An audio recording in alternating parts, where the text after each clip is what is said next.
Ini amaran MP UMNO kepada Muhyiddin. Tun M dakwa negara kita ditadbir penjenayah. PAS pertahan Muhyiddin dari diserang rakyat. SOP istimewa untuk Menteri Bukti 2 Darjat.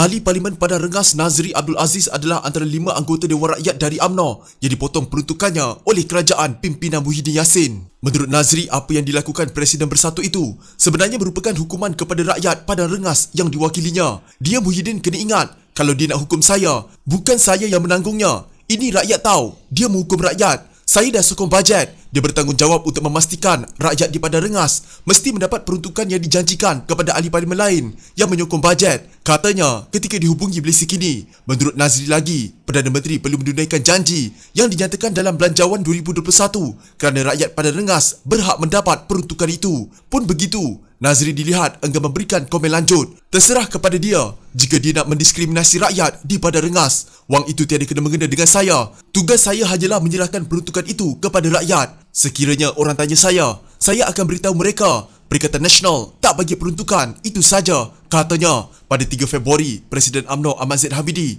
yang juga ahli Parlimen Bagan Datuk mendedahkan peruntukan kawasannya dan 4 ahli Parlimen UMNO yang lain dipotong daripada 3.7 juta ringgit menjadi RM100,000. Ahli Parlimen lain yang dipotong peruntukannya termasuk Nazri, Najib Razak Pekan, Ahmad Maslan Pontian dan Ahmad Jazlan Yaakob Macang. Mereka juga antara ahli parlimen dari UMNO yang mengumumkan pendirian mereka untuk tidak lagi menyokong Muhyiddin sebagai Perdana Menteri kecuali Ahmad Maslan. Langkah itu menyebabkan status dukungan yang diterima ahli parlimen Pagoh itu menjadi persoalan. Pembangkang dan beberapa ahli parlimen UMNO sendiri mendakwa Muhyiddin kini sudah tiada majoriti di parlimen. Ketika ditanya apakah Nazri dihukum kerana secara terbuka menarik sokongannya terhadap Muhyiddin, dia menjawab, "Saya tidak kisah, saya tidak peduli. Saya tak tahu, saya tak mau spekulasi. Tapi tanya dia Muhyiddin. Tapi saya nak beritahu, kami semua telah delivered luluskan bajet. Kita tunai, kita ada janji. Jadi sepatutnya peruntukan-peruntukan yang diberi kepada wakil rakyat mesti dapat. Kita dah sokong," katanya lagi. Bagaimanapun, MP Padang Rengas selama 5 penggal itu berkata dia tidak akan merayu kepada Muhyiddin walaupun dia berasakan rakyat yang diwakilinya berhak mendapat peruntukan sama seperti ahli parlimen Kerajaan Perikatan Nasional.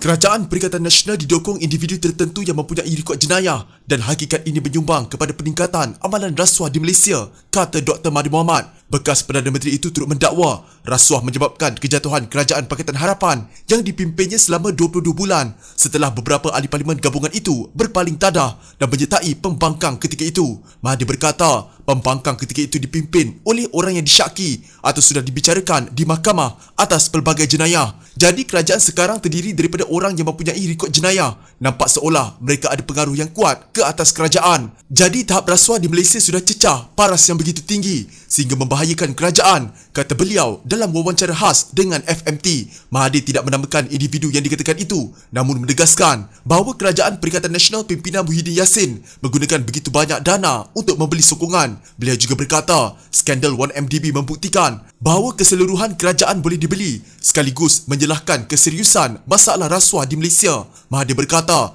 rasuah boleh melahirkan sebuah kerajaan yang tidak cekap atau hanya berminat menggunakan kuasa untuk memperkayakan pemimpinnya. Mahathir berkata, kerajaan Barisan Nasional tumbang kerana rasuah pada pilihan raya umum lalu, sesuatu yang beliau ramalkan semasa menjadi Perdana Menteri keempat. Ketika itu saya sudah beri amaran, tetapi sukar kerana ada orang ingin menjadi menteri dan sebagainya, hinggakan sanggup meminjam duit untuk menyogok orang, kata Mahathir. Rasuah menurut beliau bukan sahaja menjadi budaya dalam kerajaan terdahulu, tetapi juga diamalkan pembangkang. Pembangkang juga pada tahap tertentu cuba untuk merasuah rakyat, katanya. Ahli Parlimen Langkawi itu berkata, rasuah dalam cara tertentu didayakan oleh demokrasi kerana ia adalah ideologi yang berasaskan populariti. Justru individu tertentu akan membuat apa sahaja untuk mendapatkan sokongan, termasuk mengamalkan politik wang, kata Mahathir. Jadi sekarang, orang mengundi mengikut suapan dan apa yang mereka boleh dapat. Sekarang, ia bukan lagi soal memilih calon terbaik, tetapi memilih calon yang boleh beri duit, kata Mahathir. Ini berlarutan sampai ke tahap keseluruhan kerajaan boleh dibeli, kata beliau. Pandangan Mahathir itu menyusul beberapa hari selepas Malaysia hanya berupaya mencatat 51 mata daripada 100 skor Malaysia dalam Indeks Persepsi Rasuah CPI Transparency International tahun lalu. Pada 2019, negara mencapai skor 53, peningkatan ketara daripada 47 mata sebelum pilihan raya umum 2018. Dengan penurunan skor terbaru itu, Malaysia kini di tangga ke-57 di seluruh dunia berbanding 51 sebelum ini dan di belakang Arab Saudi, Mauritius dan Itali. Mahathir berkata, rasuah dalam kerajaan juga menular ke dalam perkhidmatan awam. Kebiasaannya perkhidmatan awam adalah agak bersih meskipun di peringkat tertentu rasuah berlaku, kata beliau. Mahathir berkata, semasa menjadi kerajaan, Pakatan Harapan berjaya menyingkirkan pegawai kanan yang terlibat dalam rasuah secara langsung atau tidak langsung. Tetapi sekarang, amalan rasuah sudah kembali. Seperti yang anda maklum, ranking Malaysia menurun dengan lebih mendadak bawah teraju kerajaan sekarang, kata Mahathir.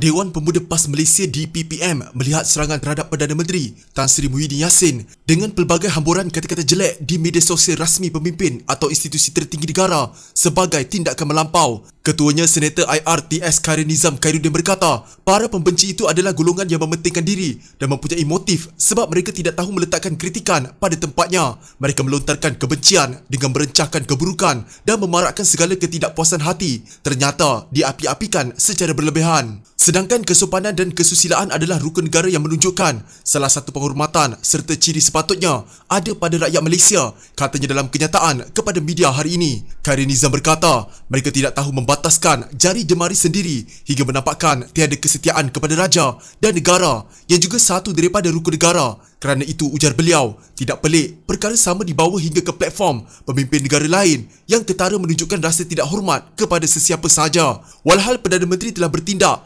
berasaskan undang-undang dan segala keputusan adalah secara kolektif yang bukannya peribadi, apatah lagi untuk dituduh diktator. Malah ia mendapat pengesahan atau diperkenankan Yang di-Pertuan Agong selaku payung dan pemerintah tertinggi serta kedaulatan negara. Demikian itu, perbuatan memburukkan Perdana Menteri selaku pemimpin utama pentadbiran negara serta membangkitkan unsur menentang perkenan diterimanya bermakna merendahkan kedaulatan negara, katanya. Apatah lagi menurut Khairin Nizam, hal tersebut dilakukan terbuka dan diheret hingga ke pihak luar yang boleh menjejaskan nama negara. Kata beliau, dalam situasi yang sedang melingkari seluruh negara dan dunia akibat pandemik COVID-19 di mana negara telah diisytiharkan di bawah proklamasi darurat, tidak harus setiap perkara mahu dilihat sempurna. Keutamaan kita bersama adalah memastikan keselamatan dan kebajikan setiap pihak disantuni dengan sebaiknya. Beberapa insentif diumumkan kerajaan membuktikan kesungguhan dalam menangani cabaran dihadapi rakyat, terutama kalangan B40 dan M40 serta tanpa mengabaikan T20. Pergerakan yang dilihat perlahan perlu dikompromi dan difahami semua bahawa ia terjadi atas kekangan terbatas sedang dihadapi di setiap peringkat, ujarnya. Beliau berkata, hanya kesabaran yang disertai rasa kebersamaan dan keinginan membantu akan membolehkan mereka menerima untuk segala urusan berkaitan sedang dipacu memenuhi tujuannya. Malah jika agenda politik dan kuasa menjadi tekanan kepada pihak tertentu, ingatlah bahawa Perdana Menteri telah pun berjanji.